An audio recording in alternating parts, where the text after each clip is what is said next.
everyone. Today we are going to discuss about the online learning with a special reference to India. Now, when we are going to discuss about the online education, which is something new in our life. So to do that, before we have to compare where is the difference between the online learning and the regular education. So first we are going to discuss the benefit of regular education over the online education. The very first benefit of the regular education is it is the personal and face-to-face interaction, whereas online education is not giving the scope of any personal contact. Second, if there is any doubt or question in the mind of the student, then he can ask his or her question to the teacher then and there. But in case of online education, there is no such scope. In case of regular education, education is completed in the less time period as it is a regular. But online education is based on the flexible time theorem. So in that case, it needs more time. So these are the benefit of the regular education as compared to the online education. Now, the next thing is what is the benefit of the online education as compared to the regular education. The first benefit of online education is you can sit at your home and you can take your knowledge. So this is the benefit. Whereas in case of regular education, you have to go to the particular place to learn. In case of online education, it is less expensive as there is no need to go. The transport cost is zero in that case. Sometimes the course fee is also lesser than any regular education, but in regular education, you can understand it is a bit expensive. In case of online education, if you miss the class, you can easily take it again because it is there. It is there in the online version. So once you have time, you can go there and read it out. But in case of regular education, it is not possible. So in case of online education, it is a flexible time frame. Whenever you have your time, you can just open your computer or mobile phone and you take your lesson. But in case of regular education, there is a time fix, 10 to 5 like this. So in that time, you have to go to that college, school, university, and then you can learn. So in case of the online education, you can get more explanation because there are so many clear video clippings are there, so many references are there. You can go through all those and you can understand your subject very clearly. In case of regular education, it is not like this. So we can say that what are the exact benefit of the online education? First of all, it is saving your time and your money. Um, it is consistent because whenever you want, you can go there and understand. It is scalable and it offers personalization. Now, where is the problem of the e-learning? Adaptability struggle. You have to be um, very you have to be very easy with your computer or laptop or your mobile phone so that you can understand the process very easily. All the technical issues you can understand as it is online version, you have to be dependent on all the technicalities. So you should know about all those, otherwise it is bit difficult to learn. You must have a simple computer literacy, otherwise you cannot open, you cannot link your computer with the net. So that much of literacy is required for e-learning. Time management is also an issue because you for your whole day you have to find out some time when you can open your laptop and read your course. And self motivation, as there is no time, it is not a time bound thing, it is a flexible time. So every day it is your duty to find out your time to learn. So in that case you need the self motivation that yes, I have to do it. Now I am coming to India. what is the scenario of online education in India?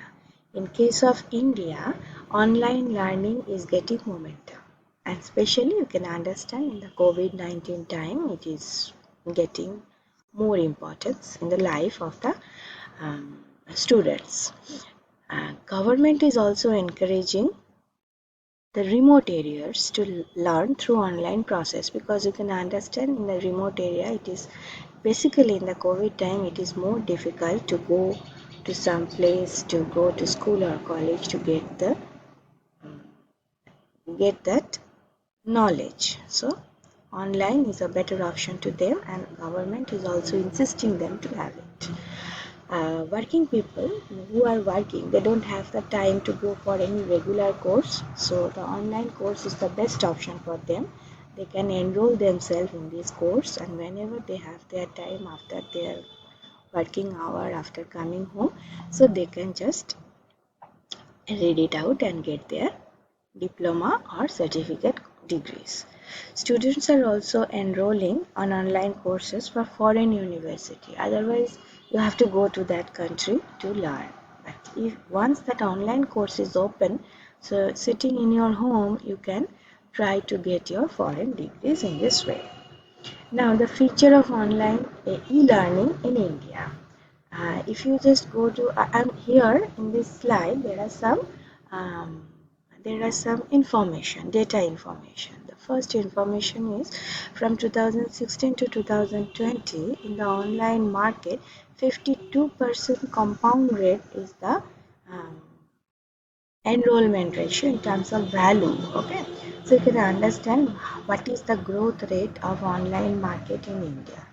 In 2016, the enrollment was 1.6 million, and in 2021, it is expected to be 9.6 million, so almost 8 times more.